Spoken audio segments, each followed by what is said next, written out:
నమస్తే అండి, మీ పేరు?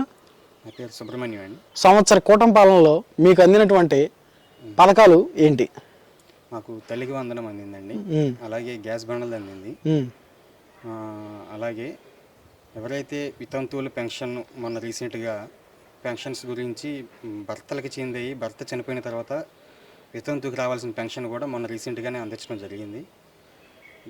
కూటమి పాలనలో గత పాలనలతో పోల్చుకుంటే వీళ్ళు అనుకున్నవి అనుకున్నట్టుగా, అంటే గతంలో తీసుకున్న పాలకులతో పోలిస్తే అప్పుడున్న అప్పులు కానివ్వండి, అప్పుడున్న ఇబ్బందులు కానివ్వండి, అవన్నీ అధిగమించి వీళ్ళు ఇచ్చిన సూపర్ 6 పథకంలో ఇవి తీర్చడం అనేది చాలా అదృష్టం అని భావించాలి. కేంద్రం నుండి వచ్చినటువంటి నిధులను కూడా జగన్ గారు అవి నేను ఇస్తున్నాను అని చెప్పేసి గత ప్రభుత్వంలో ఇచ్చారని అంటున్నారు. ఇవి నిజమేనా?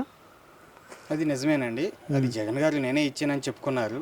కాకపోతే ఈ గ్రామాలు, మారుమూల గ్రామాలు కానీ ఈ గ్రామ స్థాయిలో ఉన్న వాళ్ళకి అది ఎవరు ఏంటి అనేది అవగాహన లేకపోవడం వల్ల ఆయన ముద్ర కూడా వేసుకున్నారు దాని మీద.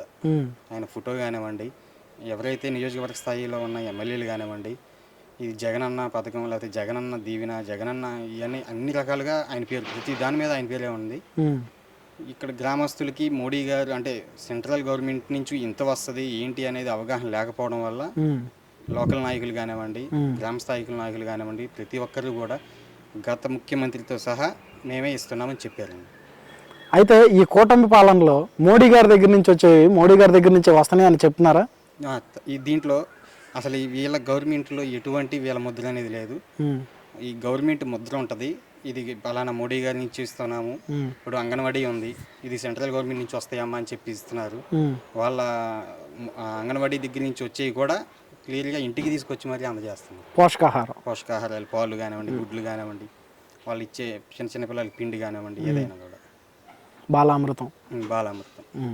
అలాగే మోడీ గారు ఇచ్చినటువంటి ప్రధానమంత్రి ఆవాస్ యోజన ఏదైతే ఉందో అది మేము జగన్ గారు కట్టించారు, జగన్ గారిది అని చెప్పేసి చెప్పుకుంటున్నారంట. అది నిజమేనా?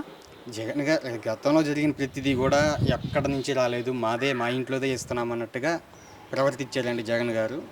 అది సెంట్రల్ గవర్నమెంట్ నుంచి వస్తుందని తెలియక చేస్తున్నారు.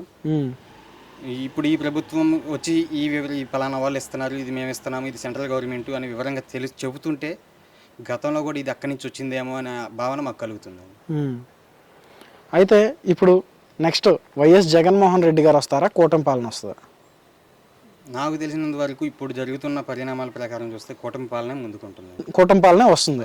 అయితే వైఎస్ జగన్మోహన్ రెడ్డి గారు వాళ్ళ ఎమ్మెల్యే క్యాండిడేట్లు ఎవరైతే ఉన్నారో వాళ్ళని ఇంటింటికి వెళ్ళి బాబు షూరిటీ మోసం గ్యారెంటీ అనేటువంటి ప్రోగ్రామ్తో ఇంటింటికి ఎమ్మెల్యేలను QR కోడ్లు ఇచ్చి పంపిస్తున్నారంట. మరి అది వర్కౌట్ అవుద్దంటారా? అంటే ప్రజల్లో వ్యతిరేకత వచ్చిందా? జనాలు ఎవరైతే అవి తీసుకొని వస్తారో వాళ్ళనే కొడతారండి. ఇప్పుడు సూపర్ 6లో మీకు 3 కనిపిస్తున్నాయి ఆల్రెడీ. గ్యాస్ బండ్లు కనిపిస్తుంది, తల్లికి వందనం కనిపిస్తుంది,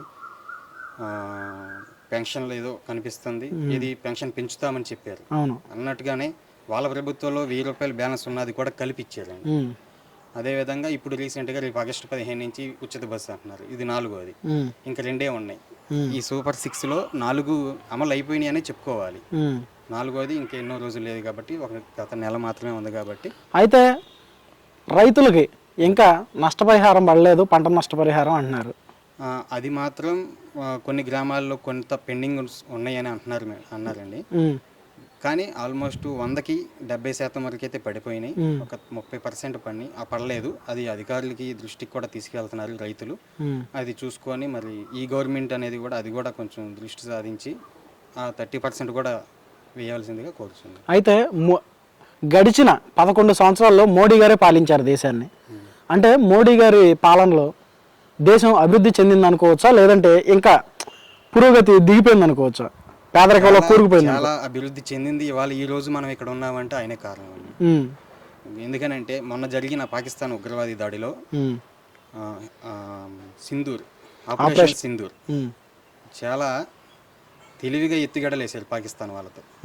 ఆ రకమైన ఎత్తుగడలు ఆయన కాకుండా ఇంకేది ఉన్నా కూడా అది వేసేది కాదు. మన భారతదేశం వాటికి ఎక్కడ ఎన్ని రకాలుగా ఇబ్బందుల్లో ఉండేదో మనం ఊహించుకోలేము కూడా.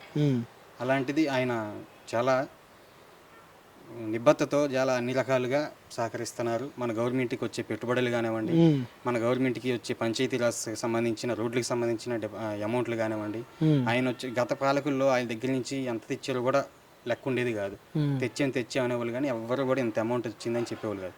ఈ గవర్నమెంట్లో సెంట్రల్ గవర్నమెంట్ నుంచి మనకి అమరావతికి సంబంధించి ఇన్ని వేల కోట్లు, అట్లాగే ఈ రోడ్లకు సంబంధించి 2,000 కోట్లు, ఇట్లా మొన్న జలజీవన్ మిషన్ అని చెప్పి మన మార్కాపురంలో డిప్యూటీ సీఎం పవన్ కళ్యాణ్ గారు 1,290 కోట్లు తీసుకొచ్చి శంకుస్థాపన చేయటం అనేది నిజంగా ఈ ఆంధ్రప్రదేశ్ చేసుకున్న అదృష్టం ఏంటంటే డిప్యూటీ సీఎం పవన్ కళ్యాణ్ గారు రావటం. అంటే చాలామంది ఏమంటున్నారంటే అసలు డిప్యూటీ సీఎం అంటే మాకు చాలామందికి పల్లెటూరులో తెలియదు, పవన్ కళ్యాణ్ గారు డిప్యూటీ సీఎం అయిన తర్వాత ఆ పదవికి ఉన్నటువంటి గౌరవం పెరిగింది అంటున్నారు. అది నిజమే మాత్రం 100% అని చెప్పను, కానీ 1000% అని చెప్తాను.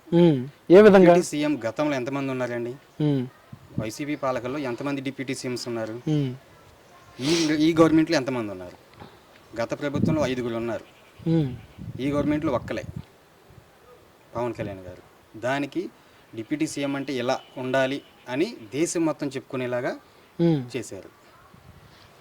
అయితే పవన్ కళ్యాణ్ గారు రాష్ట్రంలో కనిపించట్లేదని చెప్పేసి వైసీపీ నేత శ్యామల గారు అంటున్నారు. అది నిజమేనా?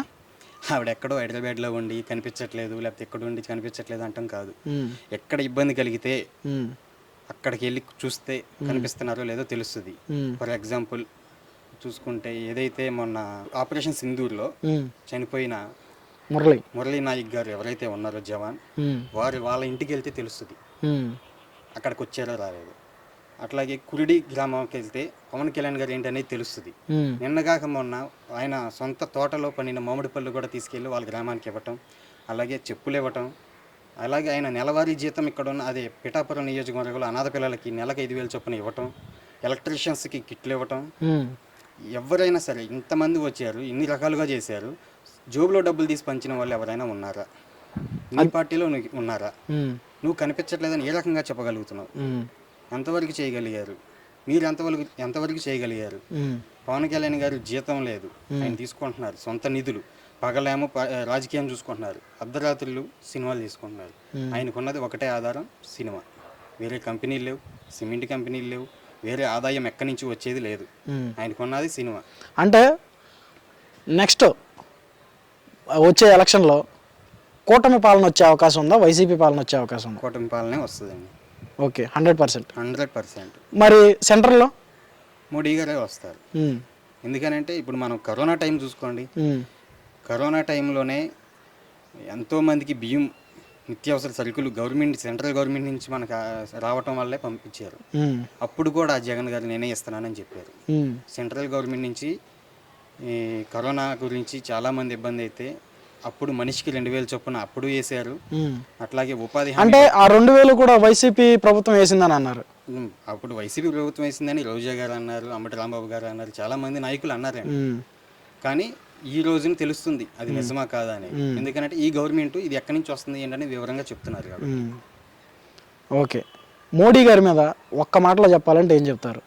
దేశాన్ని అభివృద్ధి పదంపై నడిపించే ఏకైక మనగాడు నరేంద్ర మోడీ గారు అని. పవన్ కళ్యాణ్ గారి గురించి చెప్పాలంటే ఆయన హనుమంతుడు లాంటివాడు అండి. రాముడికి లక్ష్మణుడికి తోడుగా ఉండే హనుమంతుడు.